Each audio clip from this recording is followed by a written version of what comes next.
और पिछले रविवार को यही चर्चा कर रहे थे हम लोग कि मनुष्य की योनि एक ट्रांसफरेबल पोजीशन है।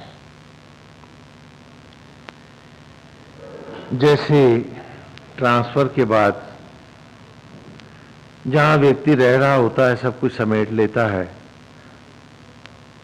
लंबी दूरी पर जाना है तो सब कुछ डिस्पोज ऑफ करके उसे ट्रेवलर चेक में और एफडी में कन्वर्ट कर लेता है।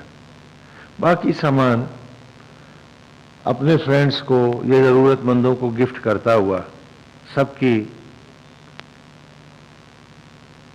से राम राम कहता चल देता है कि अगली जगह जब पहुंचेंगे तो इसे ट्रेवलर चेक्स को एफडी को दोबारा से अपने आप को वहां सेटल कर लेंगे। तो मनुष्य की योनि भी तो एक ट्रांसफरेबल पोजीशन है। यहां से भी हम कुछ लेके नहीं जाते, खाली कुछ तप के नोट हैं, निष्काम समर्पित सेवाओं के, त्याग के, प्रभु भक्ति के कुछ ट्रेवलर चेक्स हैं, वही हमारे साथ जाते हैं।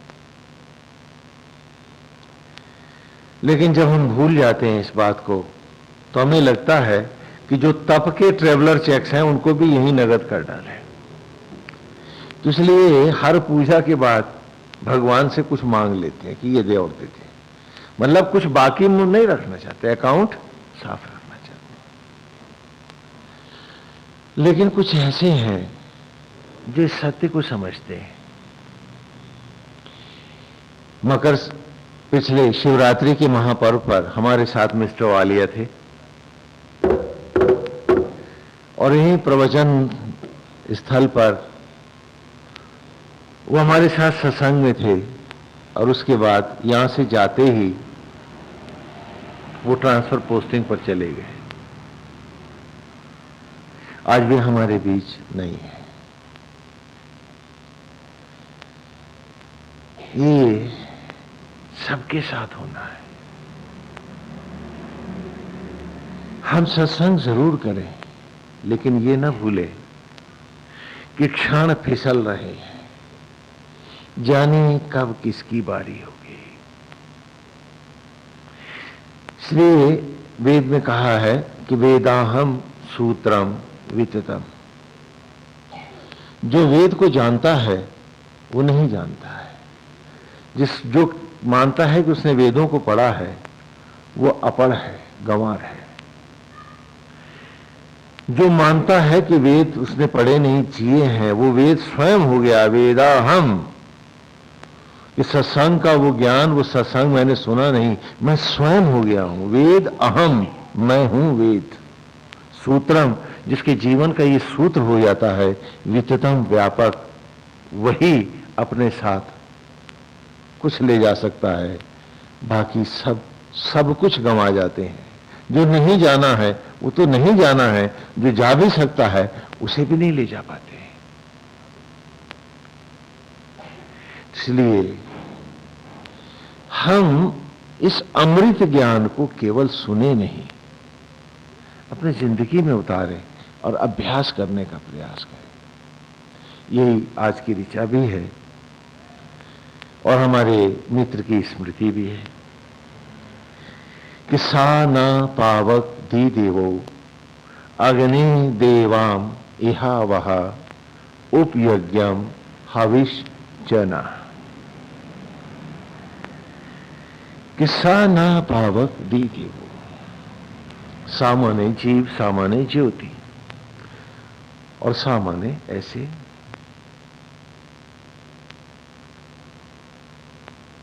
ना माने हम लोग। पावक, पवित्र अग्नियां, ब्रह्म ज्वालाएं, दीदिवो शब्द का अर्थ है स्वर्ग, टिमटिमाना। देवगुरु बृहस्पति का भी नाम है ये दीदिवा, उनको भी हम कहते हैं। अग्नि देवाम इहा वहा, कि जैसे अग्नि माने अग्नि, देवाम, देवत्व की ओर, इहा वहा, यहां वहां, यहां वहां, और यहाँ से यही लोग और वहां से अन्यत्र लोग। उपयज्ञम हविष्यना, उप माने व्याप्त होना, सम्मुख होना, प्रस्तुत होना, डूब जाना। यज्ञम यज्ञ में, हवि माने सामग्री के समान, चा तथा ना, कि सांकल्य की भांति हम भी जैसे सामग्री समाती है उसी प्रकार हम भी तो उसी से प्रकट होते हैं और उसी में लय होते हैं। ये यहां इस ऋचा के शब्दार्थ है जो अभी हमने लिए हैं कि सा ना देवक पावक दी दीवो। ये क्योंकि कई धारा में ऋचाएं चलती हैं, व्याकरण इसीलिए इसमें से हटा देते हैं हम, कि जैसे ये जीव भी, हम सब जीव रूप इन्हीं ब्रह्म ज्वालाओं के द्वारा ही तो जीवन में टिमटिमाते हैं। हमें लगता है कि हम फलाने के कारण हैं, हम इसके कारण हैं, अथवा हम उसके कारण हैं, लेकिन सत्य क्या है, हम उस यज्ञ के ही तो कारण हैं। हम सब जो जीव हैं, यदि आत्मा की वो पवित्र अग्नियों की रश्मियां ना हो, वो ज्योतियां ना हो, तो कौन है जिसकी आंखों में रोशनी होगी, कौन है जो धड़क रहा होगा, कौन है जिसकी जीवन में ऊष्मा होगी। हर क्षण हमें उस आत्मा से ही तो मिल रहा है। यहां एक बात समझने की है कि लंबे अंतरालों में नाना प्रकार के धर्म और संप्रदाय जो भी बने, उन्होंने हमको जो हमारा सत्य है वो न दिखाकर हमारे केवल बाह्य आडंबर को ही दिखाया है। ये भी ठीक है कि किसी भी पेड़ को आप उसके बाह्य आडंबर से ही तो जानते हैं। पेड़ को देखा, ये आम का पेड़ है, ये जामुन का पेड़ है, हाँ वो सामने जो खड़ा पेड़ है वो इमली का है। तो आपने पेड़ को उसके बाह्य आडंबर और फलों से ही जाना, लेकिन सच क्या है कि उसका बाह्य आडंबर पेड़ का अस्तित्व नहीं है। जो पेड़ का असली अस्तित्व है, जिसके कारण वो है, उसका होने का भाव है, वो उसका वो आडंबर नहीं है, वो उसकी जड़ें हैं, रूट्स है उसकी। अगर रूट से वो पेड़ कट जाए तो उसका बाह्य आडंबर भी रहता नहीं है। तो उसी प्रकार धर्म को हमने बाह्य आडंबर से ही जाना। हमने कभी ये नहीं सोचा कि इस धर्म रूपी वृक्ष की जड़ें भी तो हैं और ये मूल ही मूल है।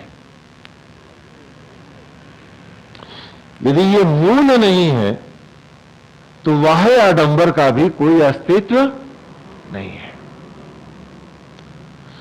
और उन्हीं जड़ों को हम वेद की ऋचाओं में देख रहे हैं, पढ़ रहे हैं, जान रहे हैं। कि अभी तक जो हम बाहर खाली एक यज्ञ करते थे, हम समझते थे ये हवन यज्ञ ही सब कुछ है। नहीं, ये उस यज्ञ का, धर्म का बाह्य आडंबर है। लेकिन हमें उस यज्ञ को खोजना है जो हमारे होने में है, जो हमारी भी रूट है, और जो रूट हमारी है, सचराचर की जड़ें हैं, वही तो धर्म की जड़ें हैं। तो कहा कि सा न पावक दी देव। अपने से कह रहा है वो ऋषि, और हम सब भी पढ़ रहे हैं, अपने आप को कह रहे हैं और साथ ही जान रहे हैं कि रे जीव, हम सब जो जीव हैं, उस ब्रह्म ज्वालाओं के उस यज्ञ के कारण ही तो यत्र तत्र सर्वत्र प्रकट है। ये जीवन है, ये ज्योतियां हैं, ये गति है। और जिसके कारण होने का भाव है, उन जड़ों का निरादर करके, उनकी उपेक्षा करके, उनकी अवहेलना करके बाह्य आडंबर को तो कभी धर्म माना नहीं जा सकता और उससे कुछ उपलब्धि होती नहीं है। यहां इस ऋचा की गहराई को थोड़ा और हम विस्तार से जानेंगे। माता है, पिता है, इनकी सेवा करना हमारा धर्म है। ये हमारे होने का कारण है, हमारे शुभचिंतक है, रक्षक है, हमारा सब कुछ है। तो ये हमारा माता पिता का बाह्य रूप है। यदि हम इनकी सेवा करके हम सोचते हैं कि हम पितृ ऋण से उऋण हो रहे हैं, तो ये ऋचा कह रही है ये फिर सत्य नहीं होगा। जैसे रामलीला आपने देखी, वहां श्री राम का विग्रह बना कलाकार है। अब आप उसके दर्शन करने के बाद मान लो कि आपने तो साक्षात के दर्शन कर लिए, तो आप मानोगे इस बात को? कहोगे नहीं ना, अरे फलाने का लड़का था जो राम बना हुआ है। तो ठीक उसी प्रकार जैसे एक कलाकार अपना किरदार निभाता है राम में, दशरथ में, कौशल्या में, जानकी में के रूप भरता है, उसी प्रकार ये जगत एक नाट्यशाला है। तो यहां पर भी किरदार निभाते लोगों के पीछे जो नाटक में बताया जा रहा है उसे ग्रहण किया जाता है। अब राम की कथा का जो कलाकार है, जो हीरो बना है, संभव है वो बीड़ी सिगरेट भी खींचता है, तो उसके लिए क्या आप राम को दोषी मानोगे कि राम भी ऐसा करते हैं? बोलो। तो ठीक उसी प्रकार यहां हम सब एक किरदार निभाते हैं। पिता परमेश्वर का रूप है, माता सचराचर है, संपूर्ण प्रकृति और पर्यावरण का प्रतिनिधित्व करती है। तो यहां ये दोनों एक कलाकार के रूप में संपूर्ण सचराचर का प्रतिनिधित्व करते हैं, क्योंकि माता के रूप में सारा पर्यावरण लगा, पांचों तत्व लगे, गौ माता के थनों का दूध लगा, हाँ, पेड़ों की वनस्पतियां लगी, ग्रहों और नक्षत्रों की दया, कृपा और आशीर्वाद लगे, उनकी रश्मियों का योगदान रहा, तब तो तुमने बालक का रूप पाया। तो इन सबका यहां जो समन्वित, जो नाटकीय स्वरूप है, वो मेरी मां है।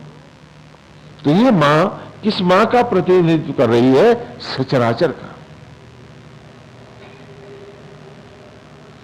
अब आपने किताब में पढ़ लिया मातृ ऋण और पितृ ऋण से उऋण होने के लिए इनकी सेवा करो, नहीं, इनके साथ ही तुम्हें सारे सचराचर की सेवा करनी है, ऋण तब उतरेगा।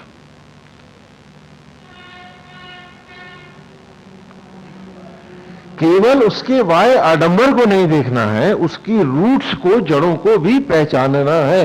ये यहां इस ऋचा में कह रहा है।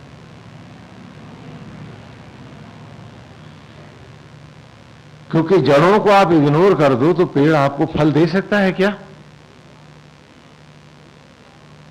और आप जड़ों का को पूरी तरह से भुला करके पेड़ को सजाते रहो, रंग पेंट करते रहो, जड़ें उसकी से पेड़ कटा रहे, तो क्या वो पेड़ जीवित रह सकता है? तो क्या तुम्हारी सारी सेवा का कोई फल हो सकता है? तो वो पूजा, वो सेवा जो केवल किरदारों के तक सीमित है, वो न पूजा है न सेवा है।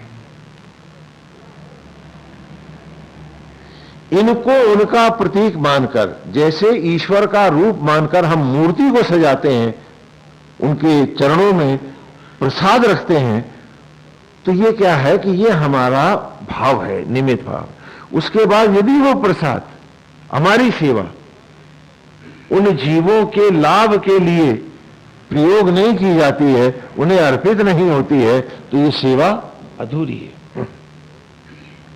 बोलो, समझ में आ रहा है?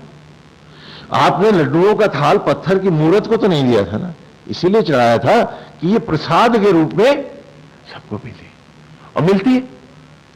तो ठीक उसी प्रकार यहां इसको मूर्त मान करते हुए जानो कि माता क्या है कि वो मेरे होने का कारण है, तो वो तो महापूज्य है, लेकिन यहां केवल किरदार ही पूज्य नहीं है। ये माता जिस अभिनय को कर रही है, जिसका प्रतिनिधित्व कर रही है, वो क्या है?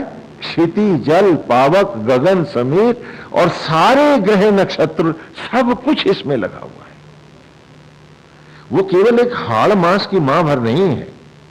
जैसे राम का पात्र केवल हड्डियों का पिंजड़ भर नहीं है, आदमी भर नहीं है, वो एक अभिनय कर रहा है, एक ईश्वर की लीला को रूपांतरण दे रहा है। इसलिए जब तक वो उसके विग्रह में है उसको राम ही माना जाएगा। उसी प्रकार यहां इस जगत रूपी नाट्यशाला में हम पितृ ऋण से तभी उऋण हो सकते हैं कि जब हम सारे सचराचर के साथ ईमानदार होकर जिए।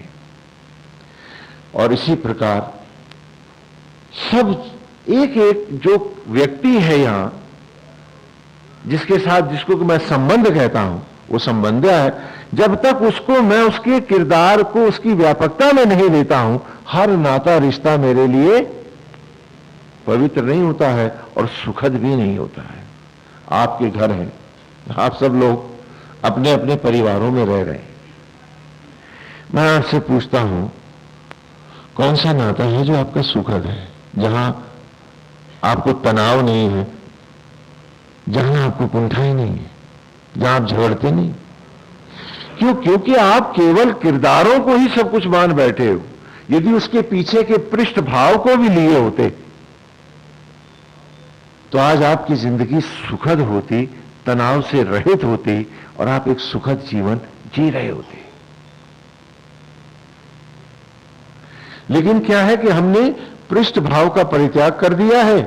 अब संबंध कड़वे हो गए। हाँ, आज माता और पुत्र में, हाँ, रोज हमारे पास शिकायतें आती हैं तो हम भी जानते हैं कि आप लोगों की बनती नहीं है। क्यों नहीं बनती है? क्योंकि वो मान बैठी है कि मैं मां हूं, ये बेटा है। बेटा मान बैठा है कि जब मैं बेटा हूं तो ये जायदाद मेरे को दे दे।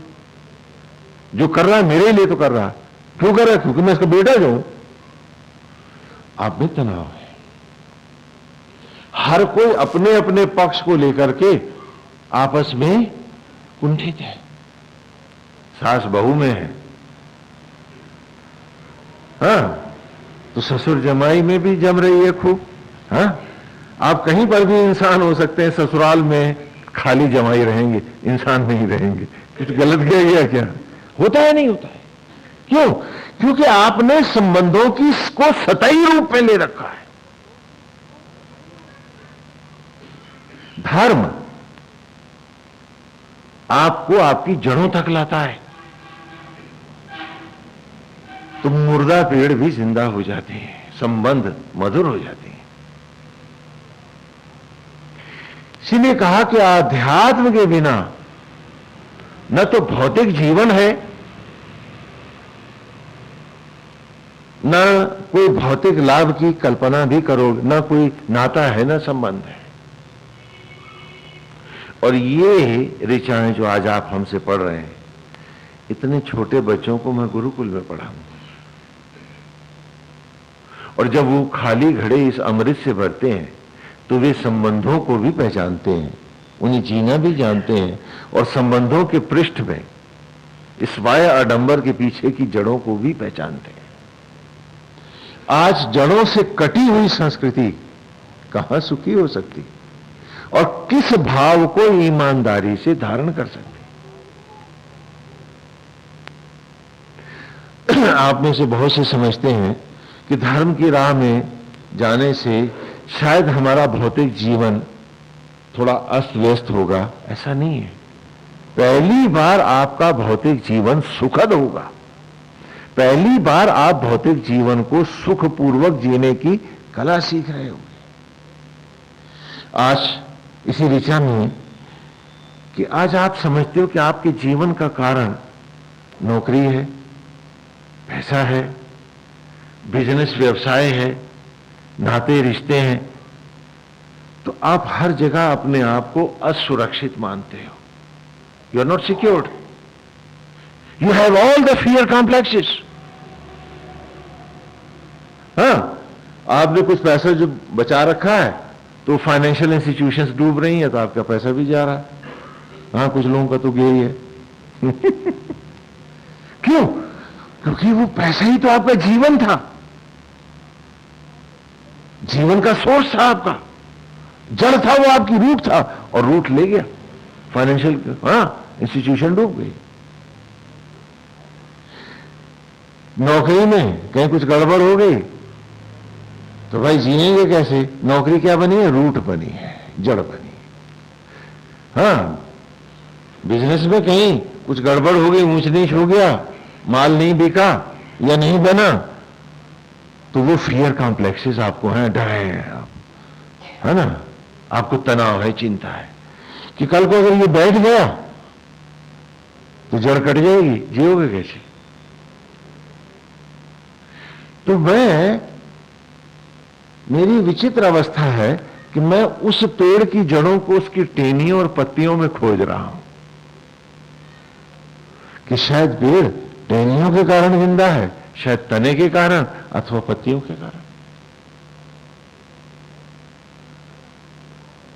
और क्योंकि मैं अपनी जड़ों को नहीं पहचानता हूं, उसकी जगह मैंने कुछ नकली जड़ों को ही जड़ बना लिया है, तो हर वक्त मैं भयभीत हूं, आशंकित हूं, आतंकित हूं। यदि मेरा अध्यात्म मुझको मेरी सही जड़ें, मेरे जीवन का स्थायित्व दिखा दे, तो मैं निर्भय होकर हार में, जीत में, यश में, अपयश में, घाट लाभ में, हानि में, जय और पराजय में भी स्थिति प्रज्ञ अर्थात मस्त हो सकता हूं। क्यों? कि भाई टेनियों के कटने से मेरा अस्तित्व नहीं जाएगा, मुझे तो जड़ें रस देती है। बोलो, लेकिन अभी तो मैंने टेनियों को अपना रूट मान रखा है, इसलिए मैं भयभीत हूं।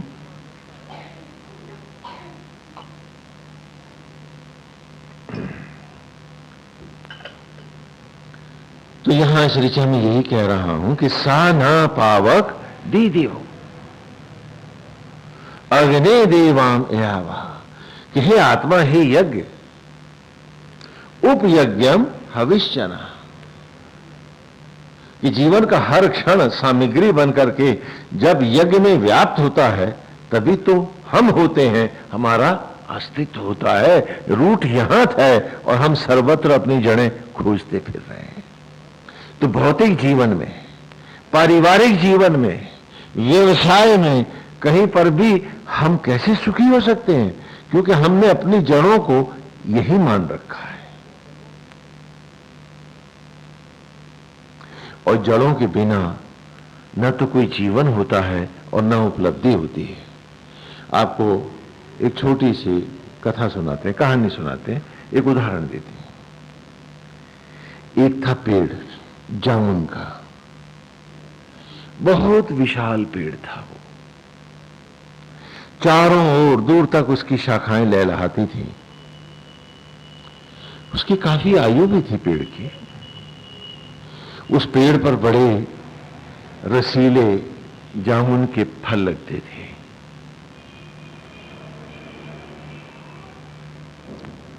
उन फलों को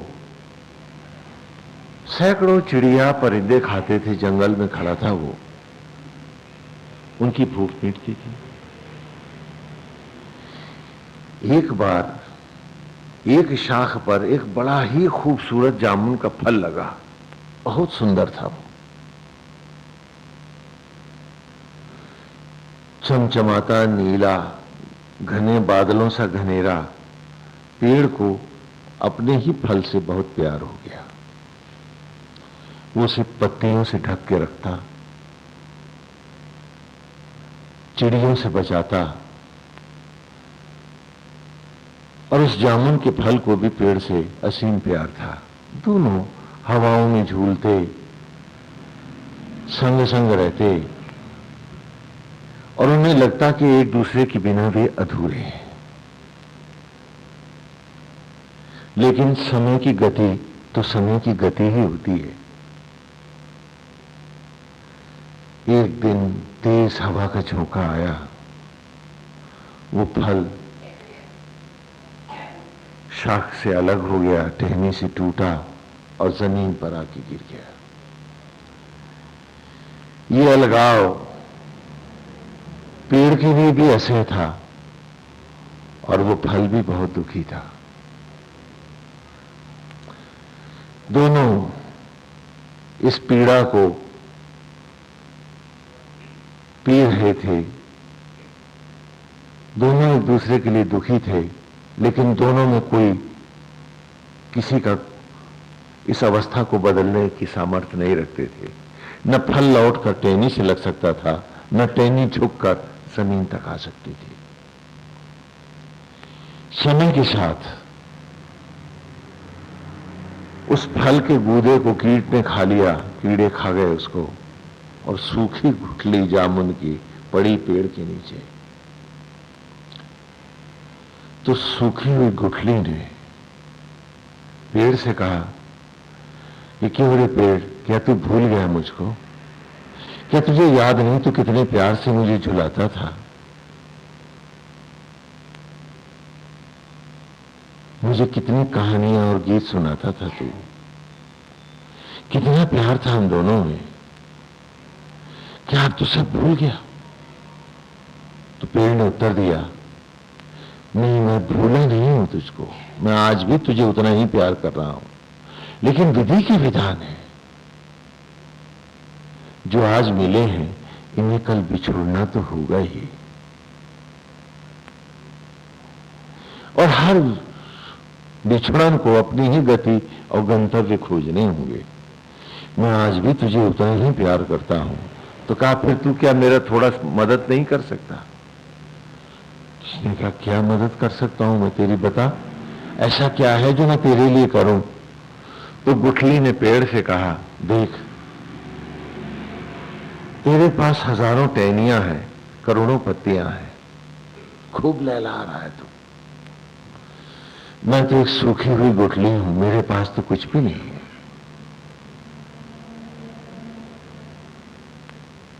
मेरा तो अस्तित्व भी खतरे में है। क्या तू नहीं चाहेगा कि मैं भी तेरे ही पास लहलहाऊं? तो उसने कहा, तो क्या करूं मैं? कहा, कुछ टहनियां और पत्तियां तू मुझे दे दे, मैं भी तेरे साथ ही खड़े होकर लहलहाऊंगा, और इस तरह हमारा प्यार फिर एक ही जगह रहेगा। हम उस प्यार को जो अतीत का है उसे पुनः वर्तमान कर लेंगे। तू मुझे कुछ पत्तियां दे दे, कुछ टहनियां दे दे। तो पेड़ ने उत्तर दिया, उस गुठली से कहा कि मैं तुझे टहनियां और पत्तियां दे तो दूंगा, दे दूंगा तुझे, लेकिन तू उन्हें संभाल नहीं पाएगा। ये टहनियां सूख जाएंगी और ये पत्तियां उनसे पहले मुरझा के झड़ जाएंगी, लहला नहीं पाएंगी। तो गुठली ने कहा, फिर मैं क्या करूं? मैं चाहता हूं कि मैं भी तेरे पास ऐसे ही टहनियों और पत्तियों के साथ लहलहाऊं। कहा, यदि तू ऐसा चाहता है, तू चाहता है कि तू मेरे पास रहे और तेरी शाखाएं फिर मेरी शाखाओं में लिपट जाएं, और तेरी पत्तियां मेरी पत्तियों को छूने लगें, और हम फिर एक साथ झूमें और झिलमिल के रहें, तो फिर तुझे ही एक काम करना होगा। कहा, क्या करना होगा? बता, मैं ऐसा क्या करूं? तो कहा, सुन, अपनी हस्ती को मिट्टी में मिला दे,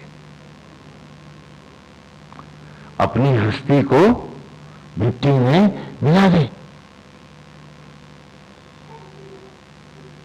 और सूखी हुई वो गुठली मिट्टी में मिल गई।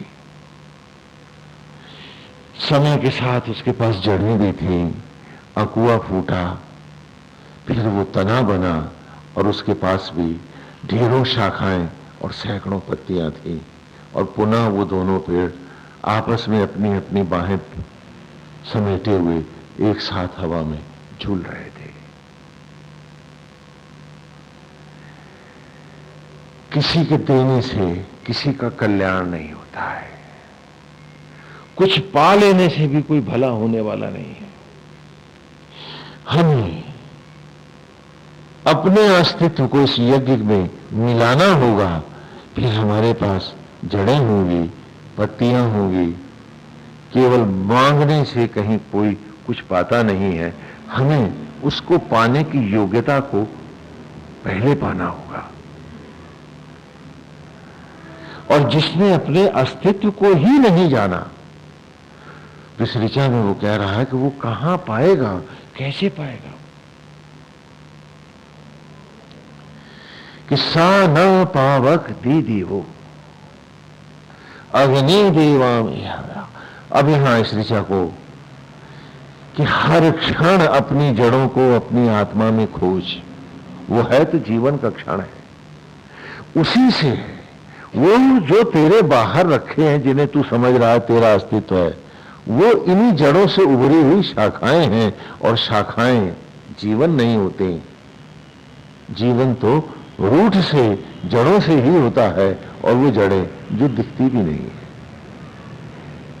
केवल वाय आडंबर और पूजा को जो सत्य जानते हैं वे पूजा ही तो नहीं कर पाते। उनका कोरा आडंबर न तो उनको भीतर धो पाता है, न उनके आचरण और व्यवहार को बदल पाता है, और न ही उनको उनकी जड़ों से जोड़ पाता है। और जो जुड़ गया अपनी जड़ों से, उसने फिर पाया एक जीवन नया, एक राह अनंत की। तो यहां इसी रूप में कह रहे हैं कि सा न पावक दी देवो, कि यदि दी देवो अर्थात स्वर्ग भी पाना है तो अपनी ही जड़ों को खोजना है। जिनके कारण मैं हूं उन्हीं के कारण मैं अनंत हो सकता हूं और स्वर्ग मेरा हो सकता है। यदि मैं ढूंढ रहा हूं कि बाहर के आडंबर में, पूजाओं के दिखावों में, तो मैं कुछ नहीं पा सकता। मुझे अपने भीतर ही आना होगा। और आज जैसे सामग्रियों को यज्ञ में बाहर हवन कर रहा हूं, उनकी सामग्रियों जैसा ही मुझे स्वयं को, अपने जीवन के हर क्षण को, संपूर्ण कर्म को, अपनी ही जड़ों को, यज्ञ की ज्वालाओं को, अपने आत्म अग्नियों को ही अर्पित करना होगा। यहां इन जड़ों की जब हम चर्चा कर रहे हैं तो वेद ही एक ऐसा ग्रंथ है जो हमको धर्म के असली स्वरूप को दिखाता है। बाकी सारे संप्रदाय हमें बाह्य आडंबर तक ही ले जाते हैं, और अचानक ये सारे संप्रदाय जो है यही धर्म बन जाते हैं, और बाह्य जगत ही मेरे लिए सर्वस्व बन के रह जाता है, जो सच नहीं है। इसे भी यहां समझने की जरूरत है हमें कि नाना संप्रदाय धर्म नहीं है।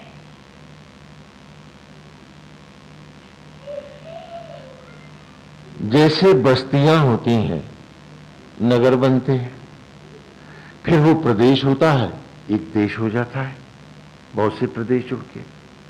उस देश की सीमाएं होती हैं, सागर भी बढ़ जाते हैं, धरती भी बढ़ती है। तो ये बाह्य आडंबर जो है, ये केवल संप्रदाय जो है, ये बस्तियों, देशों और प्रदेशों की भांति है, जबकि धर्म एक आकाश की तरह है।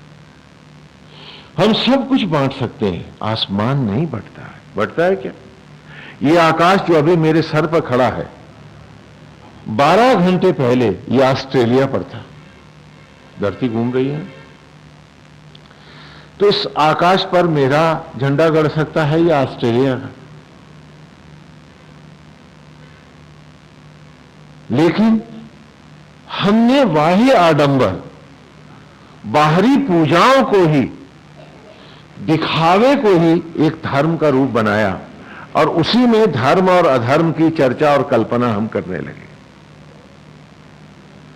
हमने कहा कि पेड़ जो है, जो दिख रहा है, बस इतना भर पेड़ है, हम भूल गए कि उसकी नीचे जड़ें हैं और उन जड़ों में गहराई है। ये जड़ें ही हैं जो उस पेड़ को जीवन दे रही हैं। तो ठीक उसी प्रकार जो अपनी जड़ों को पहचानता है वही अपने जीवन को सार्थक कर सकता है। आप सोचते हैं कि आपने ये काम कर दिया, आपने फलाने व्यक्ति का भला कर दिया, उसका कल्याण कर दिया। पेड़ भी तो सोचता है कि उसने कितने फल आपको खिला दिए। लेकिन जड़ें ना होती तो पेड़ आपको फल देता। तो मुझे भी तो याद रखना था कि यदि जड़ें ना होती तो मैं किसकी सेवा करता। मैं कौन सा पुण्य कमाता, मैं किसका घर बसाता, मैं किसका सहयोगी होता। तो हर काम में, हर कर्म में, सहयोग में, परिवार में, सब में अग्नि देवाम यह वह, मुझे सत्य रूप में उन अग्नियों को ही तो देखना था जो मेरे होने का कारण है, जो मेरी रूट्स है, जो मेरी जड़ें हैं। हाँ, यदि कुछ पाया भी है तो ये क्षण अग्नियां ना होती जो क्षण क्षण मुझे पालती हैं, तो क्या वेद सुना सकता था? आप सुन सकते थे? यही अकर्तापन का भाव है श्रीमद् भगवत गीता में जिस ऋचा में, कि सब कुछ करता हुआ भी अकर्तापन के भाव को प्राप्त होता हुआ। हे अर्जुन, जो मुझ में बसा रहता है वही मुझको प्राप्त होता है, करते हुए भी न करता हुआ। क्यों न करता हुआ? तब तो आप हम सब ने बहुत सारे सवाल उठाए होंगे कि भाई सेवा हमने करी तो फल क्या किसी और को दे दें? क्यों भाई? हाँ, तब तो हम ठगे गए ना। हाँ, अकर्तापन का भाव कह दिया कि भाई सेवा तो हम कराए और उसका फल भी हम ना ले, कोई दूसरा ले जाए, क्योंकि हमने कहा हम तो अकर्ता है। तो बड़े घाटे वाली बात है ना। हाँ, कितना बड़ा दान भी कराए और कहते हैं कि कोई जाने भी ना, हमारा नाम भी ना हो। हाँ, तो ये तो उचित नहीं हुआ। लेकिन क्यों कहा है उसने ऐसा कि करते हुए भी अकर्तापन के भाव को रखना? क्यों? क्योंकि मैं करता कहां हूं। यदि वो जड़ें मुझे क्षण न दें, सामर्थ्य न दें, मुझे बुद्धि और विवेक न दें, तो मैं करता कहां हूं? क्योंकि मेरी अवस्था तो खाली एक पेचकस की स्क्रू ड्राइवर की जैसी है। अब स्क्रू ड्राइवर कहे कि वो बड़ा कॉम्पिटेंट है, हर पेच कस लेता है, तो ये स्क्रू ड्राइवर की मूर्खता ही तो है, क्योंकि हाथ तो मैकेनिक का है। बोलो, इसलिए गीता ने भी कहा कि करते हुए भी अकर्तापन के भाव को रखता हुआ, हे अर्जुन, निरंतर मेरे ही ध्यान में रहता हुआ स्थिति प्रज्ञ होकर भौतिक जीवन को जिए। पर हम तो यहां जो नहीं किया है उसमें भी सम्मान पाना चाहते हैं, हम में से बहुत से। इसलिए उसके लिए आडंबर, झूठ और प्रपंच का सहारा लेते, जबकि गीता कह रही है कि करते हुए भी अकर्तापन, और यही यहां कह रहा हूं इस ऋचा में भी। इसे समझने की जरूरत है।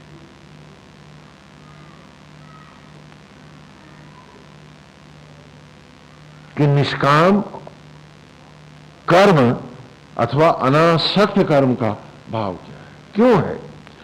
कोई हम ऐसा करके कोई बहुत बड़ा दंभ नहीं पूज रहे हैं, हम केवल सत्य को सामने रख रहे हैं। क्या आत्मा ने क्षण न दिए होते तो हमने कौन है, किसने क्या काम किया होता?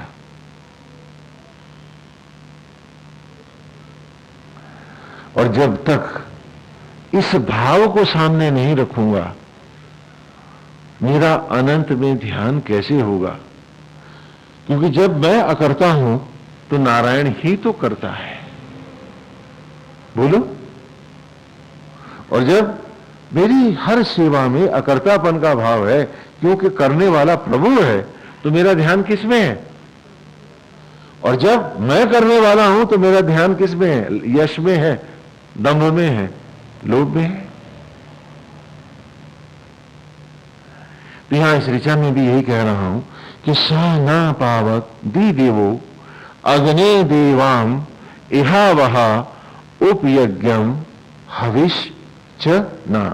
उपमानी व्याप्त होना यज्ञ में, और यज्ञ शब्द का अर्थ आपको बताया है ना, या माने उत्पत्ति और ज्ञा माने ज्ञान। उत्पत्ति के ज्ञान को प्राप्त होना यज्ञ है।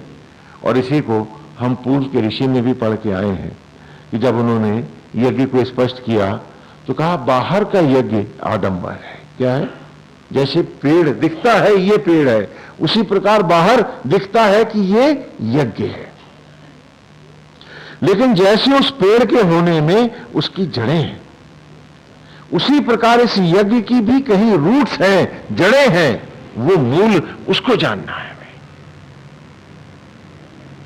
क्योंकि अगर हम जड़ों को नहीं जानेंगे तो हम इस पेड़ के अस्तित्व को, इसके रहस्य को नहीं पा सकते।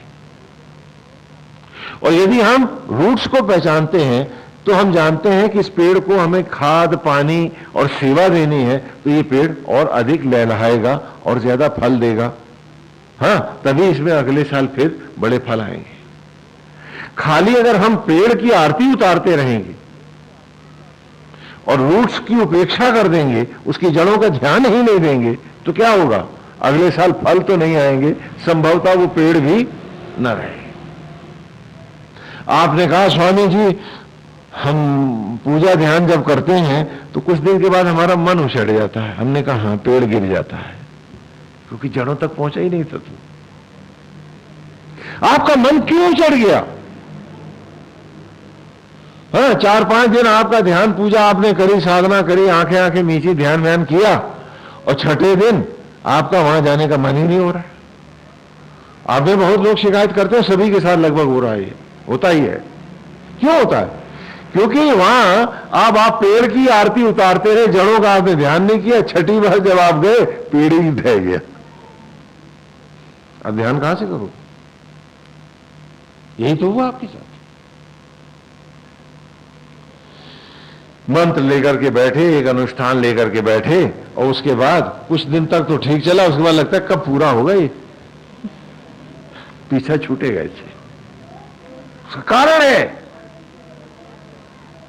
कि आपने पेड़ को ही सब कुछ माना है, आप उनकी जड़ों तक, रूट्स तक नहीं गए हैं। आप जहां आपको जानना था और असली सेवा और पूजा आपकी वहां होनी थी। तो बाहर का हवन आपने देखा, वो पेड़ की भांति है कि ये यज्ञ कुंड है, ये आचार्य है, ये उपाचार्य आए हैं, ये सामग्री है, ये साकल्य है, ये समुदाय है, और ये पवित्र अग्नि प्रकट होगी और हम यजमान हैं।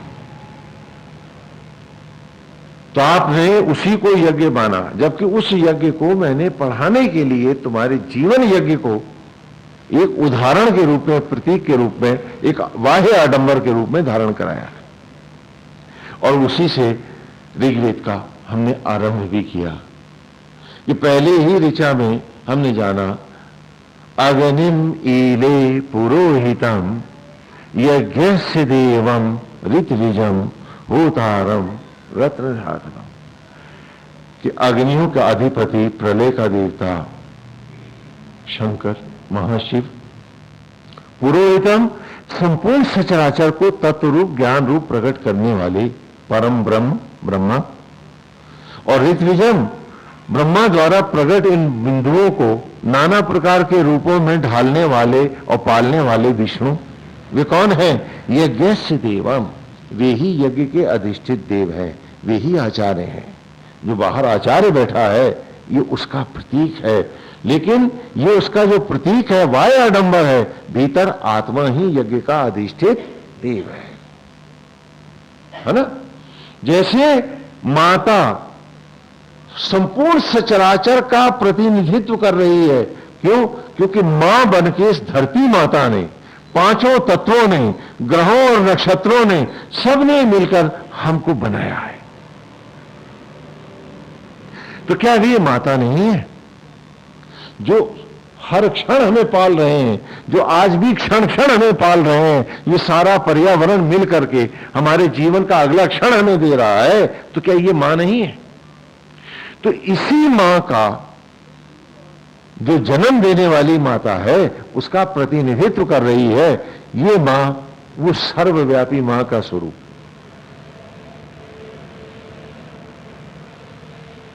उसी प्रकार ये बाहर जो हम यज्ञ कर रहे हैं, इस यज्ञ का व्यापक रूप क्या है?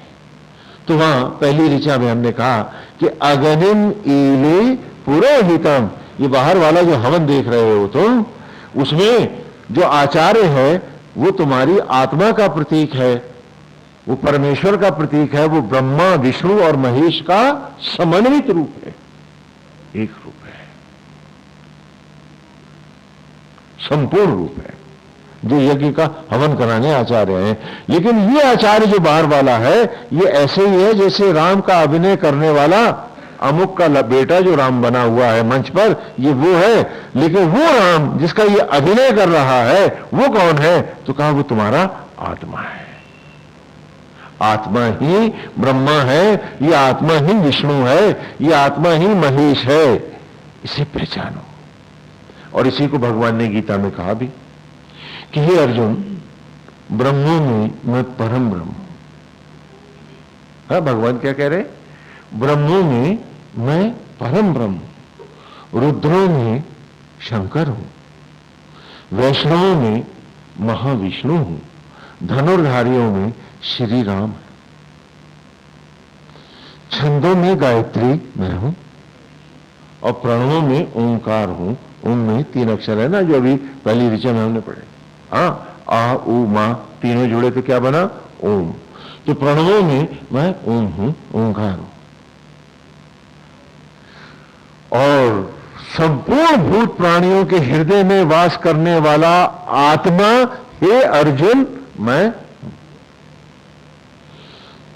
तो यहां वेद में उसको सीधे से कह रहे हैं, समझाया हमने, बालक को पढ़ाया कि जो गीता में आया है वही बात मैं यहां दोहरा रहा हूं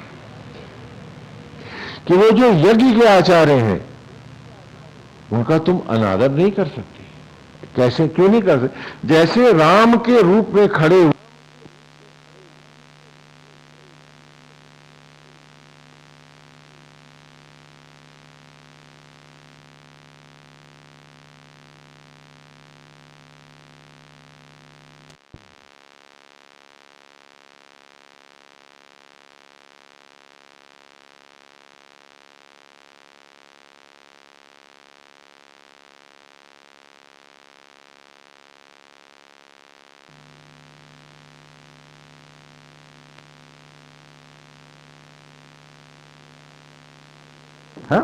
आपने देखा ना, रामलीला का मंच लगा है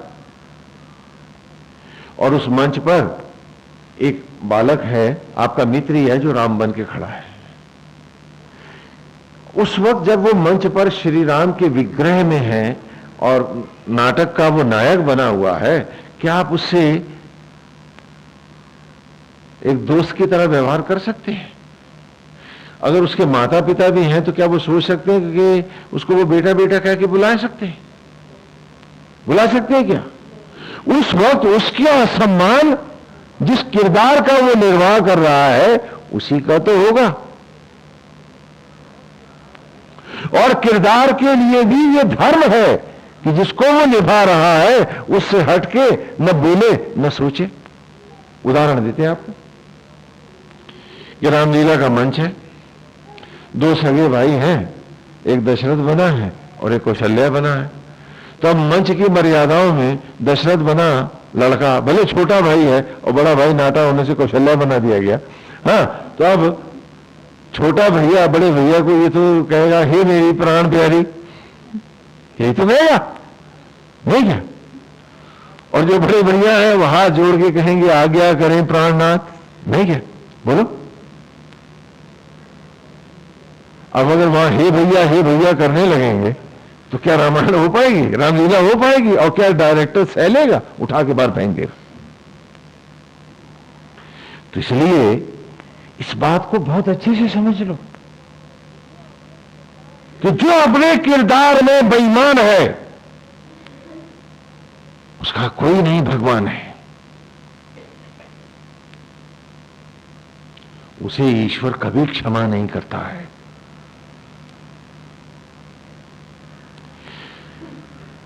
मेरा किरदार यदि पुत्र का है तो मुझे माता पिता के साथ उतनी ही ईमानदारी बरतनी है। पत्नी हूं तो मुझे पत्नी किरदार को पूरी ईमानदारी से निभाना है, पति। लेकिन ये भी याद रखना है कि ये किरदार है, मेरा असली विवाह तो मेरी अंतरात्मा से होगा। जब द्वैत अद्वैत हो जाएगा, दोनों मिलेंगे और एक होगा। लेकिन रिहर्सल ही यदि गड़बड़ हो गया तो मंच किसको मिलेगा? ये भी बात है। इसका प्रत्येक पक्ष आप देख लें कि यदि पुत्री हूं मैं तो मुझे पुत्री का धर्म यदि मैंने नहीं निभाया है, यदि किरदार के साथ मैंने धोखा कर दिया है, बेटा हूं मैंने बेटे का धर्म नहीं निभाया है, पिता हूं मैंने पिता का, पति हूं मैंने पति का, बहन हूं मैंने बहन का, जो जिस जिस किरदार में मैं हूं यदि मैं उसे पूरी ईमानदारी से नहीं निभा रहा हूं तो मैं ये जन्म तो गंवा ही रहा हूं, जन्म जन्म गंवा रहा हूं, आगे आने का रास्ता भी तो खो रहा हूं। इसे हमें नहीं भूलना है।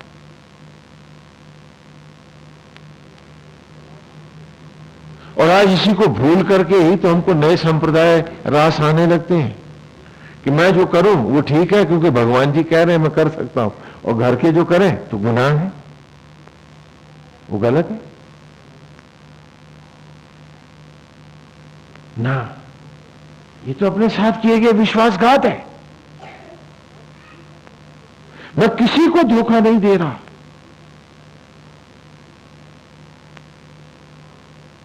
मैं अपने ही भविष्य को अपनी हथेलियों से मिटा रहा हूं कि मुझे तो सारी छूट मिल जाए, मैं हर गलत सलत काम करूं, लेकिन वही जब छोटे करें तो मैं उनको गुनाह बखान दूं, अथवा आश्रित करें तो मैं कहूं नहीं तुम कैसे कर सकते, लेकिन मैं सब कर सकता हूं। क्यों?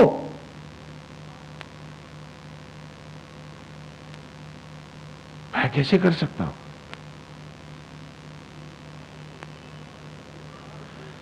कि किरदार को भी ईमानदारी की किरदार निभाने की जरूरत है ना।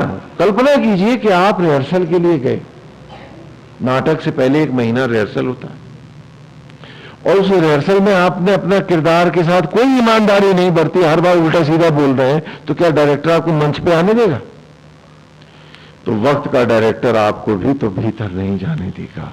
मंच भीतर है, हम सबके लगा, और डायरेक्टर आत्मा होकर भीतर बैठा है, देख रहा हमको, हम किसी को धोखा नहीं दे रहे, हम अपने आप को धोखा दे रहे हैं। हमें इस बात को अच्छे से याद करना है कि जब हम जिस किरदार को हम निभा रहे हैं उस किरदार की मर्यादा के साथ हम उसका सम्मान, मान और यश भी पाना चाहते हैं, तो क्या हमें किरदार के साथ पूरी ईमानदारी नहीं करनी होगी? आज पति ये क्यों चाहता है कि मुझे सारी छूट मिल जाए, वही छूट वो अपनी पत्नी को भी क्यों नहीं देना चाहता? पूछो अपने आप से। उसी तरह से हर अपने अपने पहलू को झांको। अगर तुम सोचते हो कि पूजा और माला से तुम्हारा उद्धार हो जाएगा तो तुम अपने आप को और बड़ा धोखा दे रहे हो, क्योंकि वो माला जो तुमने जी नहीं, वो माला जो तुम्हारे आचरण और विचार और व्यवहार बनी नहीं, और जो तुम्हारे आज के स्वभाव को नहीं धो पाई, वो कल तुम्हें मोक्ष कहां से दिला देगी? हमने हर एक को पूछना है अपने आप से कि हमने दुनिया को धोखा नहीं दिया है, हमने संबंधों को धोखा नहीं दिया है, हमने समाज को मूर्ख नहीं बनाया है। मूर्ख तो हम खुद बन गए हैं कि जब रिहर्सल ही हमारी गलत हो गई तो भीतर का मंच भी तो हमारा खो गया है, और उस खोखली जिंदगी को एक गधे के बोझ की तरह ही तो ढोले ला देंगे हम। गधे पे बोझ लग रहा है, गधा ढो रहा है, क्या ढुलाई गधे को मिलेगी? ना, गधे वाले को मिलेगी, वो भी वो ले जाएगा, तुम कुछ न पाओगे।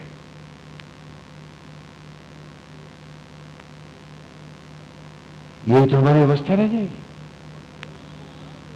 और हमें तो किरदार निभाते समय ये देखना था कि जिसका हम किरदार निभा रहे हैं उस रूप को भी पाना है कि रामलीला के मंच पे खड़ा राम का अभिनय कर रहा हूं, तो अभी तो अभिनय कर रहा हूं कि कितना निर्मल चरित्र है प्रभु का, कितना अतिशय मनोरम रूप है उनका, कैसा शील है, कैसा स्वभाव है, क्या निर्मल चरित्र है, कितने दयालु और कृपालु हैं। अभी किरदार में निभा रहा हूं, लेकिन इस किरदार में मुझे अपने को ढालना भी है, बन के दिखाना है। और मैं उधर तो गया ही नहीं, किरदार भी नहीं ठीक से निभा रहा, तो कैसे पाता मैं? आज हम में हर व्यक्ति सब काम अपने मन के करना चाहता है और सम्मान वो परमेश्वर का पाना चाहता है। क्या बात है, कैसे पाएगा?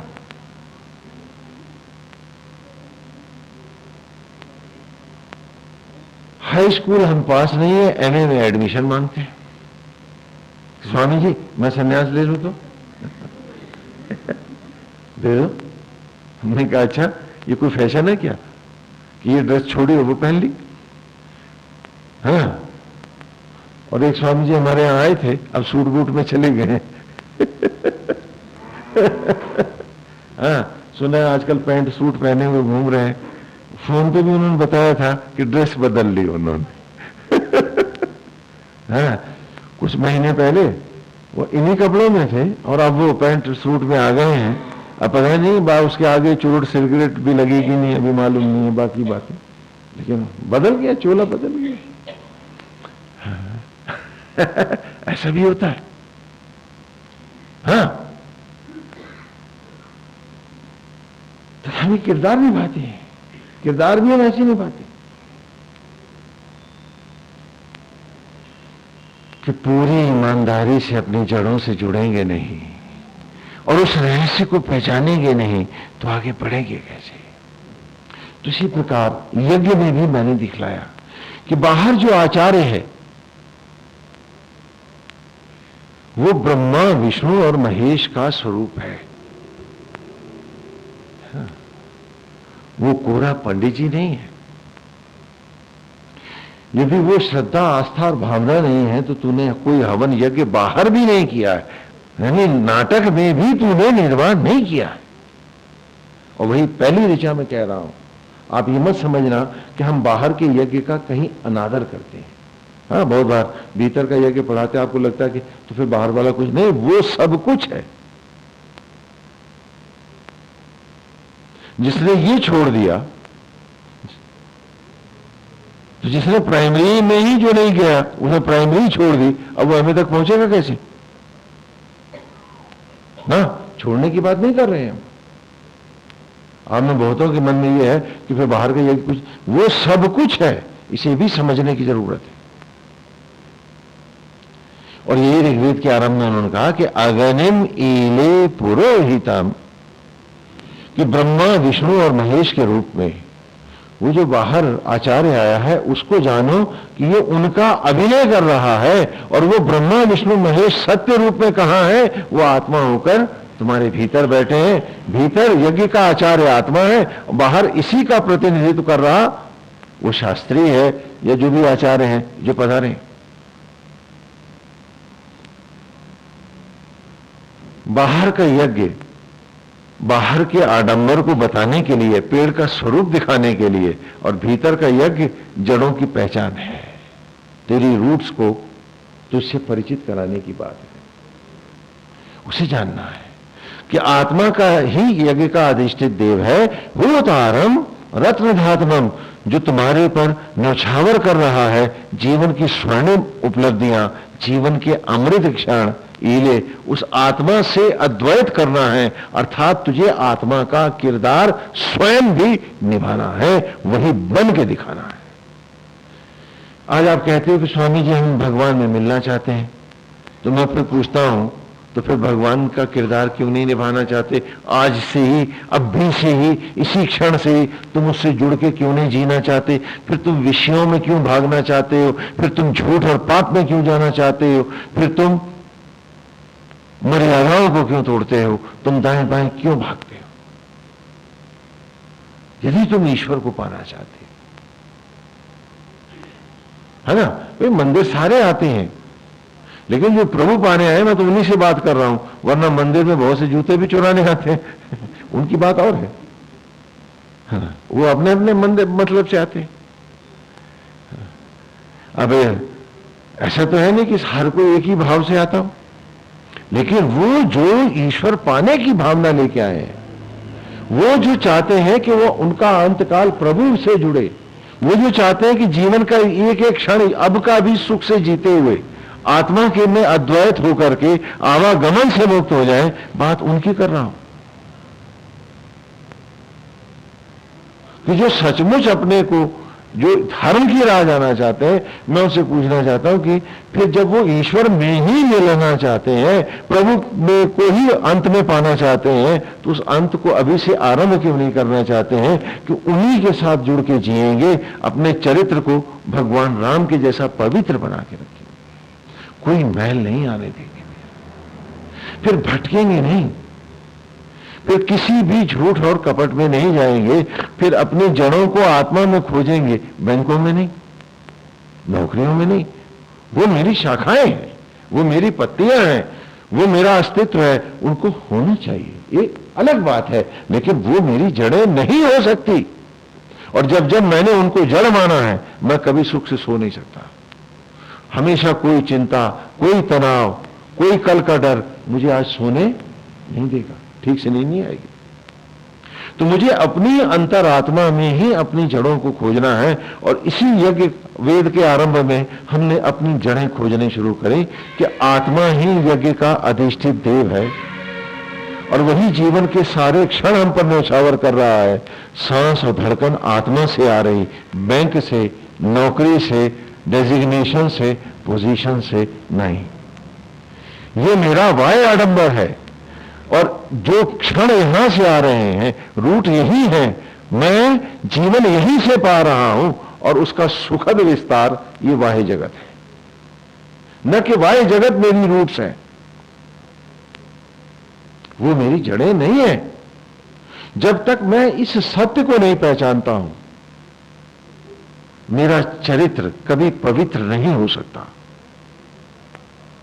मैं पवित्रता का नाटक कर सकता हूं, मैं सच्चरित्र होने के, दानी होने के, भक्त होने के स्वांग भर सकता हूं, मैं हो नहीं सकता हूं। और क्योंकि कोई भी व्यक्ति किसी भी व्यक्ति को मुंह पर उसकी बुराई नहीं दिखाता, तो मैं धोखे में भी रह सकता हूं कि सब मुझे बड़ा अच्छा समझ रहे हैं। ये धोखा भी मैं ले सकता हूं, लेकिन ये सच तो नहीं है। इसलिए ऋग्वेद के आरंभ में ही पहले ऋषि मधुचंदा से हमने आरंभ किया, तो पहले ऋषि ने हमसे कहा कि यज्ञ का अधिष्ठित देव आत्मा है, और गीता में भी भगवान ने कहा कि ब्रह्मों में परम ब्रह्म, रुद्रों में शंकर, वैष्णवों में महाविष्णु, धनुर्धारियों में राम, छंदों में गायत्री, प्रणवों में ओंकार, और संपूर्ण भूत प्राणियों के हृदय में वास करने वाला, रहने वाला जो आत्मा है, हे अर्जुन, सो मैं हूं। तो जब भी कृष्ण का नाम लो, अपनी अपनी आत्मा खोजो। केवल ये कल्पना मत बसाओ कि वो 4000 BC हुए थे, वो तो द्वापर युग में हुए थे, नारायण हुए थे। नहीं, नारायण तो नित्य है, सदा है, और आत्मा होकर हम सब में बैठे हैं, आप सबके भीतर है, और जो जुड़ जाए अपनी आत्मा से, वो सब कृष्ण है। क्योंकि यही भगवान ने गीता में फिर आगे कहा है कि हे अर्जुन, मेरे इस मार्ग से गए हुए बहुत से योगी मेरे ही स्वरूप को प्राप्त हो गए हैं, अर्थात मैं ही हो गए। तो नाटक नहीं, अक्षरशः मनसा वाचा कर्मणा हमें अपने आप को उनमें ढालना। और तब दूसरे सूक्त के में हमने उपाचार्य को पढ़ा। आचार्य तो जो दिखे कि ये किरदार निभा रहा है। हाँ, किरदार का मतलब समझते हैं, नाटक का पात्र जो अभिनय करता है। हाँ? क्या कहते हैं, एक्टर। हाँ, तो वो निभा रहे हैं हम सब, और हम में हर व्यक्ति एक साथ अनेक किरदार निभाता है। पिता है, पुत्र है, पति है, भाई है, पौत्र है, चाचा है, मामा है, ताऊ है, नागरिक है, हाँ, नौकरी में है, अफसर है, नौकर है, तो हम में से हर व्यक्ति एक साथ अनेक किरदार निभाता है, और हम कितने असावधान हैं कि हम अपने किरदार पढ़ना भी नहीं जानते, जानते भी नहीं है कि हम किसका किरदार निभा रहे हैं, वो क्या है। पूजा में आए हैं तो हवन यज्ञ में भी हम कौन कहां किसका किरदार निभा रहा है, हम उसको भी नहीं जानते। जब तो उसको जाने बिना हम जड़ों को नहीं पहचानेंगे, हम किरदार, असली किरदार नहीं जान पाएंगे कि जिसका निर्वाह कर रहे हैं, जिसका हम किरदार निभा रहे हैं, वो कैसा है, वो कैसा होना चाहिए, उसका रूप क्या है। तो जब जानते नहीं हैं तो जो बीच का जो वैक्यूम आ जाता है न जानने का, उसे हम झूठ से, फरेब से भरने शुरू कर देते हैं, गड्ढे भरते हैं। तो हमारे चरित्र में जो थोड़ी कमजोरियां होती हैं वो पूरी कमजोरियां हो जाती हैं। हम हर जगह टूट जाते हैं, बिखर जाते हैं, टुकड़ों में जिंदगी चली जाती है। इसी को महाभारत में भी दिखलाया है कि महाभारत में धृतराष्ट्र के 100 बेटे हैं। पिछले प्रवचन में हमने इस पात्र को, इस किरदार को स्पष्ट किया है कि इस अंधा काल वक्त ही धृतराष्ट्र है, और स्वयं को अंधा करने की मनोवृत्ति आंखों के होते हुए माया की पट्टी बांधे, ये गांधारीवाद है, ये भी किरदार है हमारा। और इस अंधे काल धृतराष्ट्र और गांधारी के 100 बेटे हैं। तो महाभारत महाकाव्य में इन दोनों की संतान ही नहीं हुई थी, हुआ ही नहीं, औलाद ही नहीं हुई। क्या हुआ था, एक लंप मांस का लोथड़ा हुआ था गांधारी से। तो यह था कि इस मांस के पिंड का, इस मांस के लोथड़े का क्या करें। वेद व्यास ही बुलाए गए, कथाकार ही अपनी कथा में आए पात्र बन के कि आपने तो कहा था इसके 100 बेटे होंगे और इसके तो एक मांस का लोथड़ा हुआ है, तो कहा इसके 100 टुकड़े कर दो। सैनिक से कहा इसके 100 टुकड़े करो, उसने 100 बार तलवार चला दी। वो बेचारा सैनिक ही तो था ना, कोई आपकी तरह मैथमेटिक, अलजेब्रा, ज्योमेट्री तो नहीं पढ़ा था। तो उसने जो 100 बार तलवार चला दी तो टुकड़े कितने हो गए, 101। तो 100 टुकड़ों से 100 कौरव हुए और 101वें टुकड़े से हुई दुश्शला। 100 कौरवों की इकलौती बहन है ये, जिसका विवाह जयद्रथ के साथ हुआ, जिसने अभिमन्यु को मारा चक्रव्यूह में। तो ये, और इनको धार्तराष्ट्र कहा गया है गीता में।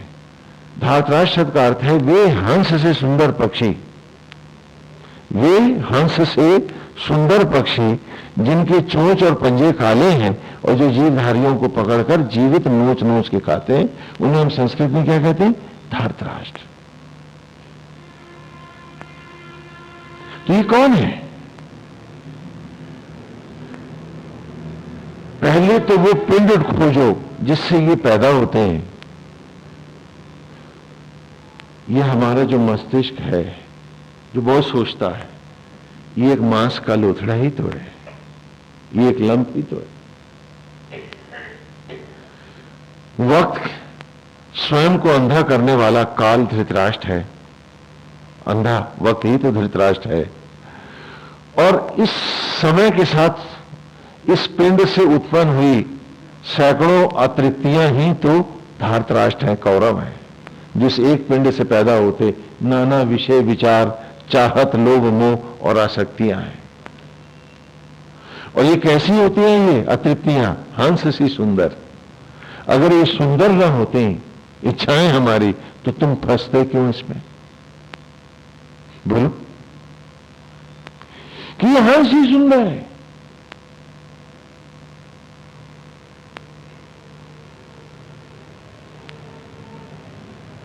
और इन धार्तराष्ट्रों की विशेषता है जो पर्वतों पे पाए जाते हैं, ये समूहों में ही होते हैं ये भी, कि किसी भी जिंदा चीज को देखते हैं तो उसको नोचने लगते हैं, पकड़ के खाने लगते हैं।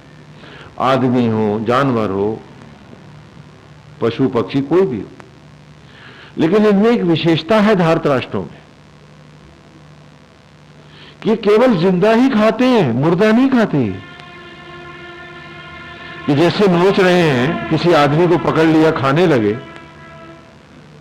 तुझे आधा खा लिया उसको तो मर गया, तो मुर्दा वहीं फेंक देंगे, फिर नहीं खाएंगे। तो इन्हीं के पीछे चलते हैं पहाड़ी कौवे, जिन्हें संस्कृत में द्रोण कहते हैं।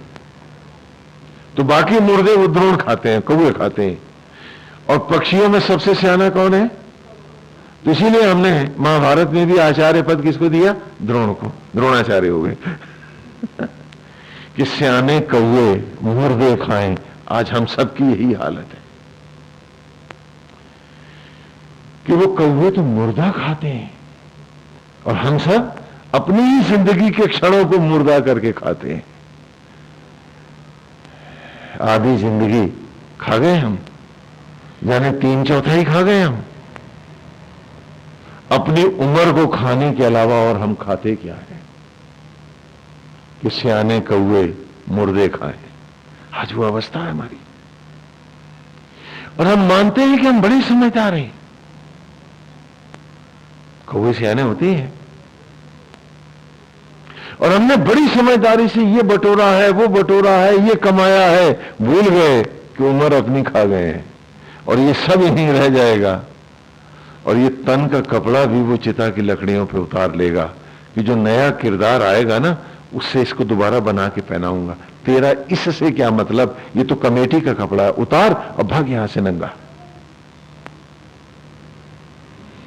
वो इसको भी नहीं ले जाने देगा। हमारे पास तो सिर्फ खाने को उम्र थी, क्योंकि ये तो कुदरत ने वापस ले लेना था। और जो हमने बटोरा है वो हमारा नहीं था, वो नहीं रहेगा। उम्र को बोटी बोटी कर खा रहे हम सब लोग हैं, बड़े सियाने हैं। इसलिए आचार्य पद वहां द्रोण को दिया है। समझदार जो होता है कौवा, क्यों सा कुछ गलती तो नहीं किया। और ये अतृप्तियां और इच्छाएं अगर सुंदर ना हो, खूबसूरत ना हो, तो तुम फंसो क्यों इसमें? हाँ, उस लड़के से पूछो जो सेहरा बांधे जा रहा है, बीवी का ख्याल खूबसूरत नहीं होता तो फंसता कैसे? खुद ही बाजे गाजे से जा रहा है और कल हाय तो वह चिल्लाएगा। क्या बात है? हाँ, धातराज कौरव समझ में आया क्या कि वे हंस से सुंदर हैं और जिंदा नोच के खाते हैं। और उम्र थी 125 बरस, मर गए 60 बरस में, तो अध खाए तो गए। बोलो बोलो बोलो। हाँ, अध खाए मुर्दे पीछे पड़े हैं, घर वाले लाद के फूंक आएंगे। बाकी गया द्रोणों को, सियाणों को ले जाओ। यही हाल तो हमारा है। कहानी हमारी है महाभारत में, और हमें लगता है हम कोई हिस्ट्री पढ़ रहे हैं। और ताज्जुब है कि सारी कथाएं सुन रहे हैं और नहीं पढ़ रहे हैं, तो उसका जो कथाओं का जो उद्देश्य मैं हूं, मुझको जानना है, अपनी जड़ों तक आना है, वही नहीं जानना चाह रहा हूं। फिर लौट उसी गलत किरदार में, गलत डायलॉगों में फिर फंसता चला जाता।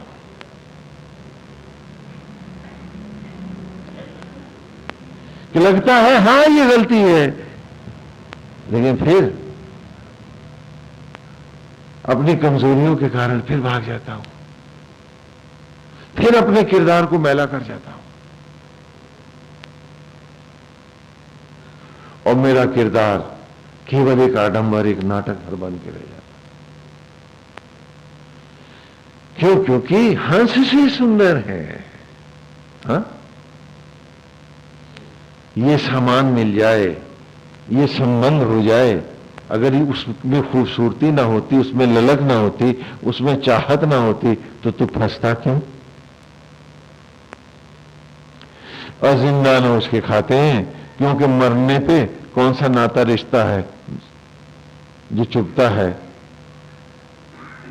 हाँ, मरते ही सारे धार्तराष्ट्र मुझे छोड़ जाते हैं। फिर कोई नहीं खाता मुझे, कोई विषय नहीं आता मेरे पास। हाँ, जिंदे पे खाते हैं, मुर्दे पे छोड़ जाते हैं।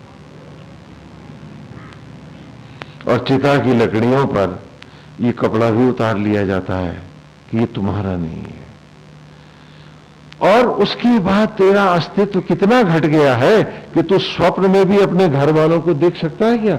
जिस दिन स्वप्न में तुम दिख गई या दिख गए, तो मालूम है जिसको स्वप्न में दिखोगे वही डर के कहेगा, लगता है ये प्रेत बन गया, ये डायन हो गई क्या, काहे सपने में दिख रही, दो चार और तो नहीं घसीटेगी, स्वामी जी इनकी गया कराओ, भगाओ इनको। उम्र खाई तूने, अपनी ही उम्र को मार मार के हर क्षण को खाया तूने। अरे क्या कमाया तूने, और अपने किरदार भी न जी पाया तू। कैसी विचित्र बात है। हर बार किरदार अपने मेले करता रहा, एक भी तो ढंग से जिया नहीं।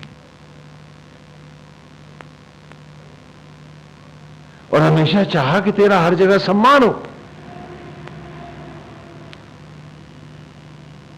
तेरी कमजोरियों को, अपनी कमजोरियों को तू तहों में छिपाता रहा।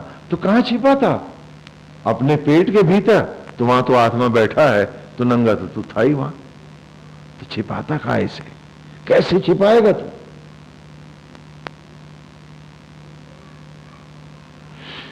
कि ये हंस से सुंदर है और जिंदा रोज के खाते हैं।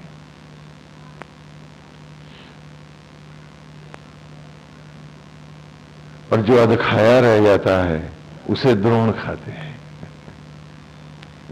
द्रोण खाते हैं। कौरवों के साथ ये भी रहते हैं, आचार्य पद पर विराजमान होकर, सुशोभित होकर। जीवन की इस पहेली को ही तो समझने का नाम धर्म है। और इसीलिए कहा कि बाहर के यज्ञ को तक ही न रुक जाना। बाहर का आचार्य, तेरे भीतर तेरा आत्मा है। और ये जो आत्मा तेरे भीतर है वही ब्रह्मों में परम ब्रह्म है, रुद्रों में यही शंकर है, वैष्णवों में महाविष्णु है, धनुर्धारियों में राम है, छंदों में गायत्री है, प्रणवों में ओंकार है। और तेरा आत्मा ही घटघटवासी श्री कृष्ण है। जिसे खोज रहा है बाहर, वो आज भी एक एक क्षण तुझे जीवन के दे रहा, बैठ के तेरे भीतर। हमारी स्थिति क्या है कि नारायण तो भीतर बैठे हैं, हम कभी चौराहों पे भाग रहे हैं, हम कभी ठेकेदारों के पास जा रहे हैं कि वो भगवान दिखते कैसे हैं, कब आएंगे, कब मिलेंगे। और तेरे भीतर जो बैठा है वो भगवान ही तो है। कि ईश्वर से तुम्हें मिले और तुम्हें दर्शन दें, ये तो मूर्खता की बात है, भूला अज्ञान है ये। तुम्हारा प्रश्न, तुम्हारी चाहत, तुम्हारी जरूरत होनी चाहिए कि कब हम ईश्वर में जो हमारे में समाया है, हम लौट उसमें समाए और अपने हर किरदार को अपने आत्मा के अनुरूप ढाल दें कि कुछ भी भेद न रहे बाकी, कुछ भी बाकी न रहे।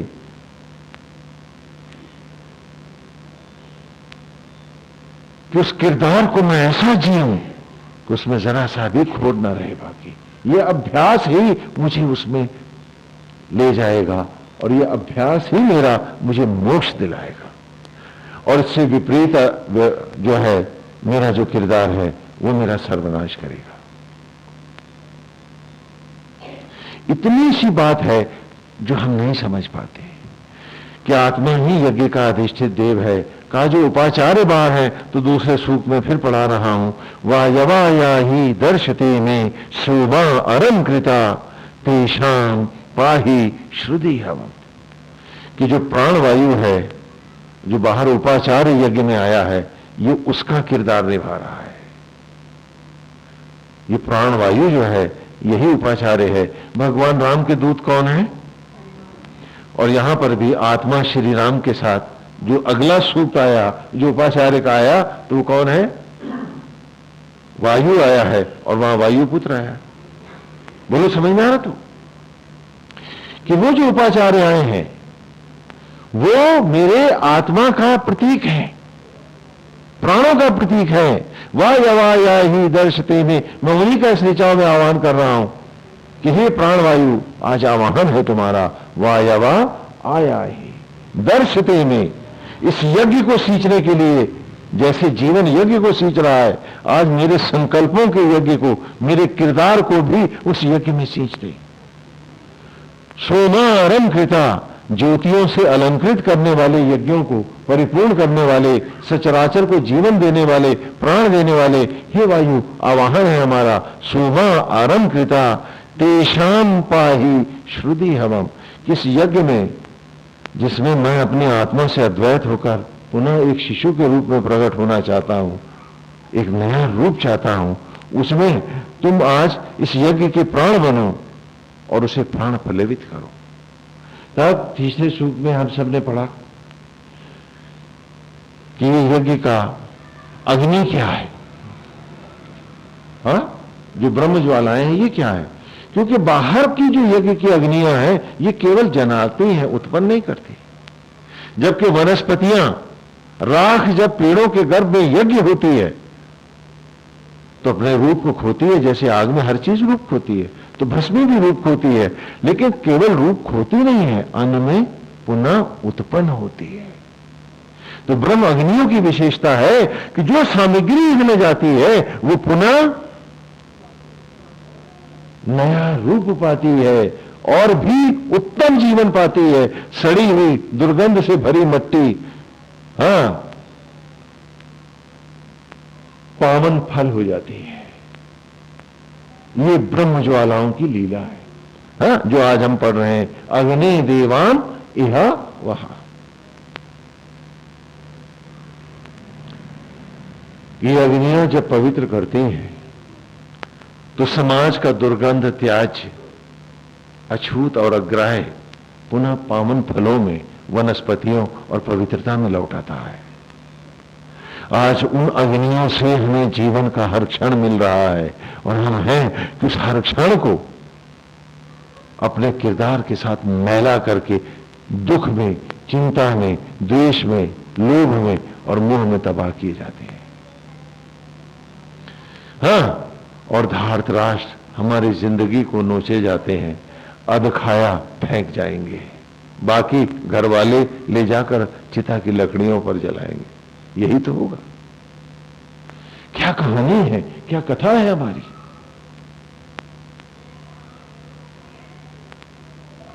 तो कहा ब्रह्म ज्वाला ही यज्ञ की ज्वाला है। बाहर की जो अग्नि हम प्रकट कर रहे हैं, जो बाहर की जो ज्वालाएं हम प्रज्वलित कर रहे हैं, ये प्रतीक है, ये अभिनय कर रही हैं। ये बाहर की अग्नियां उस किरदार का अभिनय कर रही हैं जो ब्रह्म अग्नियां हैं, जो हम सब में प्रज्वलित हैं। तो अश्विना यज्वरी ऋषो द्रवत पाणी शुभस्पति पुरी भुजा जनस्थितम अश्विना पुरी वंशसा नरा शरीरया धिया भीषणया वनतम गिरा। ये ब्रह्म ज्वाला जो है, इसी को हमने धर्म में, चारों वेदों में दुर्गा, पार्वती, सरस्वती, लक्ष्मी, नौ दुर्गाओं के रूप में, माता के रूप में हमने ग्रहण किया। और आज भी यही आदि, यही वैष्णवी है, यही ज्योति है। जब तक ब्रह्म ज्वालाएं प्रज्वलित हैं, तेरे पास जीवन के क्षण है, सांस है, धड़कन है, और जिस दिन ये गए, ये ज्योति गई, तेरा अस्तित्व समाप्त है। फिर पितृयान पर हम बाहर की अग्नियां प्रकट करेंगे कि जिन पेड़ों से बना है ये शरीर, ये लौट जाए उनको। यही तो कहानी है हमारी।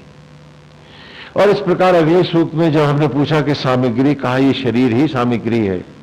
बाहर जिससे ये बना है उसी भोजन को ही तो तुम हवन में सामग्री बनाते हो, और उसी सामग्री को जब खाते हो तो ये शरीर अंदर अर्पित करते हो तो ये शरीर बनता है। और ये यहां कह रहा हूं, उपयज्ञम हवेहि च नः, कि जैसे बाहर हमने सामग्री को आहुति दिया यज्ञ में, उसी प्रकार वही सामग्री जब हमने भीतर दी थी तो वही तो यज्ञ होकर के हमारे में, हमारे रूप में, हमारे शरीर में लौटी थी। जीवन के क्षणों में लौटी थी, तो हमें आप जीवन के इन क्षणों को भी तो उसी प्रकार हरि के समान ही आत्मा में अर्पित करना था। हमें उस स्वरूप में अपने आप को ढालना था, उस रूप में अपने आप को प्रकट करके दिखाना था, उस स्वरूप को पाना था।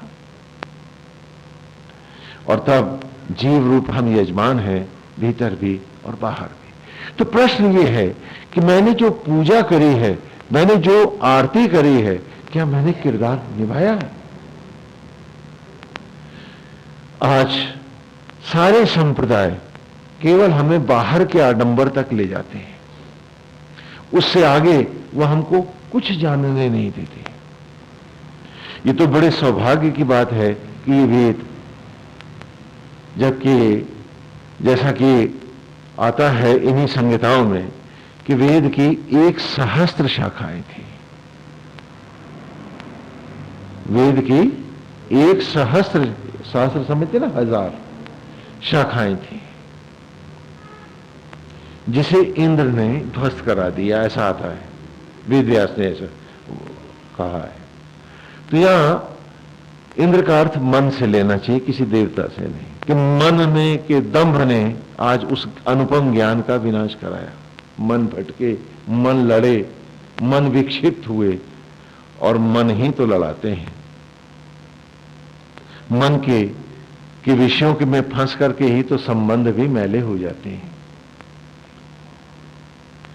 और वो मैल जिसे हम फिर कभी धो नहीं पाते हैं। घर में कोई अपवित्र पशु भी गुजर जाए, घर धो दो, घर पवित्र हो जाता है। सड़क पे जा रहे हैं, कीचड़ गिर गया, आप घर कपड़े धो लेते हो, लेकिन मन की मैल को धोना इतना आसान फिर नहीं होता है। और ये मन,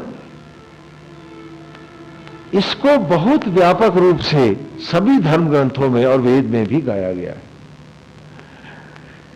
कि जैसे पेट को भूख लगती है, वैसे ही मन भी भूखा होता है। यहां थोड़ा सा एक बात समझ लो कि ईश्वर स्वयं यज्ञ को ले लो, जो आत्मा होकर तुम में प्रतिष्ठित है, हम सब में। भगवान ने पृथ्वी बनाई, ग्रह और नक्षत्र बनाए, हर नक्षत्र को भरा, पृथ्वी को पेड़ पौधों से, जीवन से भरा, सागर को जल से और जीवधारियों से भर दिया, और फिर हर जीवधारी का पेट भगवान भरने लगा। नहीं भरता है क्या? अगर पेट भरना केवल आप ही के हाथ में होता तो सारे जानवर, कुत्ते बिल्लियां तो भूखे मर गए होते। ना पैसे हैं, ना राशन कार्ड, ना उन्हें दस्तखत करना आता, अंगूठा लगाना भी, बहुतों के अंगूठे ही नहीं है, कैसे लगाएंगे बेचारे? हाँ, तो पेट भी सबके भरने लगा। सागर का पेट भर दिया उसने कि मेरा किरदार कहां मैला होता है वो दिखा रहा हूं आप, कि सागर का पेट भी भरा उसने। आकाश बनाया तो ग्रहों और नक्षत्रों से भर दिया, सबको भरता रहा वो परमेश्वर, और भर रहा निरंतर। लेकिन एक बात बताओ कि क्या वो परमेश्वर एक आदमी के मन की भूख भर सकता है?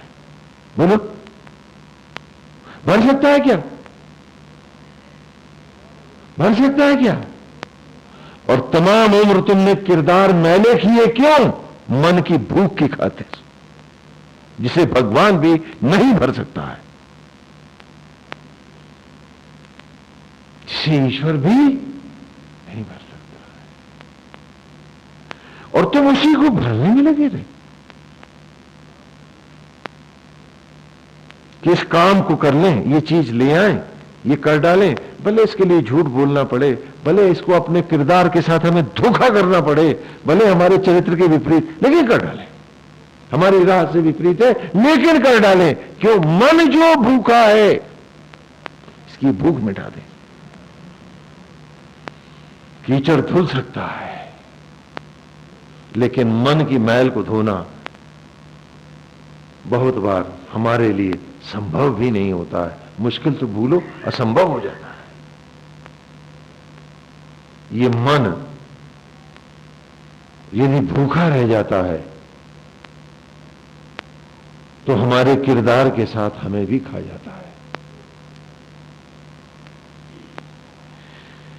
दफ्तर से आए हैं पति देव घर में, कुछ ही घटनावश आपने कुछ बनाया पकाया नहीं है, तो आते ही इन्हें कस के भूख लगी है तो जो पाते हैं वही तो खा जाते हैं। नहीं है, अरे बिस्कुट रखे हैं, ये जो भी है अपना खा गए। बोलो खाते हो नहीं खाते? तो ये जरा सी इस भूख में इतने बावले हो जाते हैं। और मन का की भूख को तो भगवान भी नहीं भर पाते, जो सागर भर लेता है वो भी नहीं भर पाता, और तुम उसी भूख की खातिर अपने सारे चरित्र को फूंक देते। पूछो अपने आप से,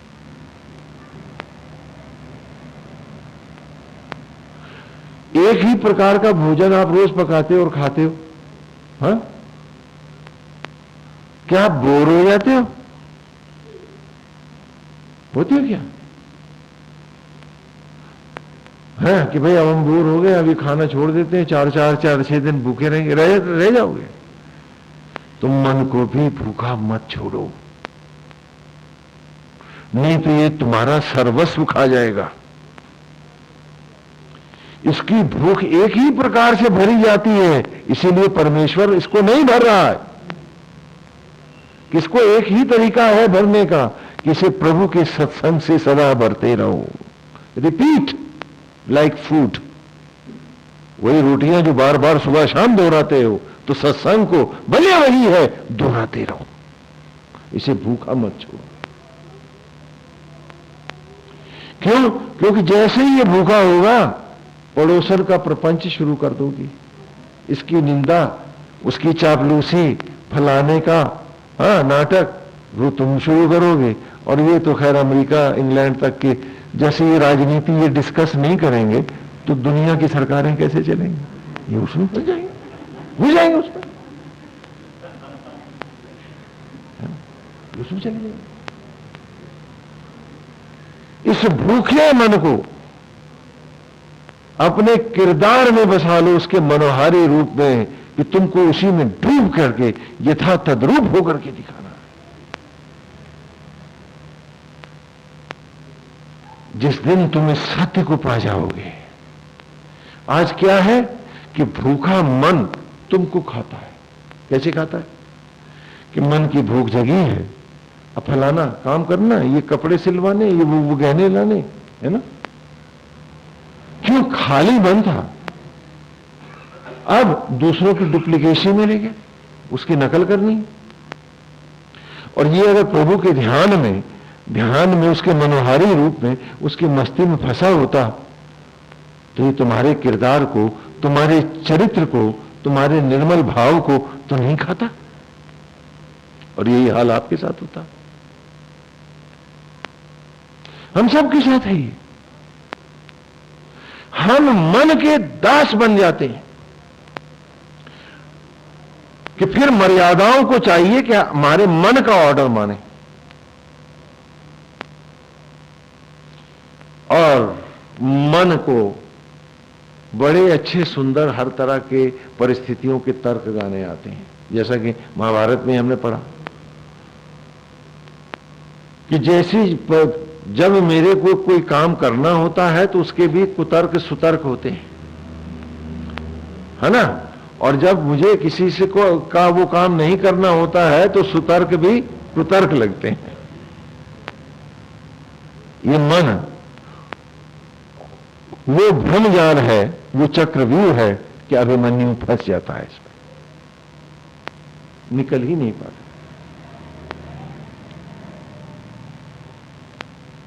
और जो मन की भूख का भोजन बन जाता है, उसका कोई ईश्वर नहीं होता, उसका कोई भगवान नहीं होता। उसे लगता है कि उसका ईश्वर है, उसे लगता है कि वो पूजा और भक्ति कर रहा है, लेकिन क्या है कि वाह्य आडंबर तक फंस के रह गया है और जड़ों से पेड़ कट गया है। साधना का पेड़ कटा है, जड़ें के साथ नहीं है, खाली थोड़ी देर